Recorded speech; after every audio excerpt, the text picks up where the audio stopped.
পুরুলিয়া ছবুরু হোমস্টেতে থাকলেন, কেমন লাগলো? খুব ভালো লেগেছে। এখানে এসে ভীষণ ভালো লাগলো।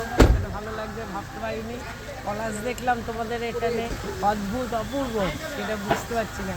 তারপরে তোমাদের হোটেলের এই সুন্দর ব্যবস্থা, সুন্দর ভীষণ পরিষেবাটা খুব ভালো পেলাম, ভালো লেগেছে।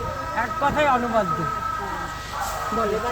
আমি এক কথা অভিভূত তোমাদের ব্যবহারে, তোমাদের আতিথ্যতা না, অভিভূত একদম। ভীষণ ভালো লেগেছে, আবার আসার চেষ্টা করব।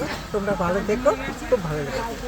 খুব ভালো লাগলো এমন পরিবেশে একটা হোমস্টে, নিজেদের হোমস্টে মানে আমরা হোমলি মানে ব্যবহারটা পেয়েছি। অজান্তেই চলে এসেছি এখানে। হোমস্টে জানি, কিন্তু অ্যাড্রেস আমার জানা ছিল না, কিন্তু ইচ্ছে করেই কার্ড নিয়ে আমি আরও সব বন্ধুদের বলবো, কারণ এখানে পরিষেবা সমস্ত কিছু গাছপালা নিয়ে অসাধারণ এক কথায়। খুব ভালো লেগেছে, পুরো নিজের বাড়ির মতো লেগেছে, নিজের ঘরের মতো লেগেছে। অবাধ চলাচল, অবাধ সব কিছু, খাওয়া দাওয়া সত্যি খুব মনের মতো একটা, খুব সুন্দর। যেমন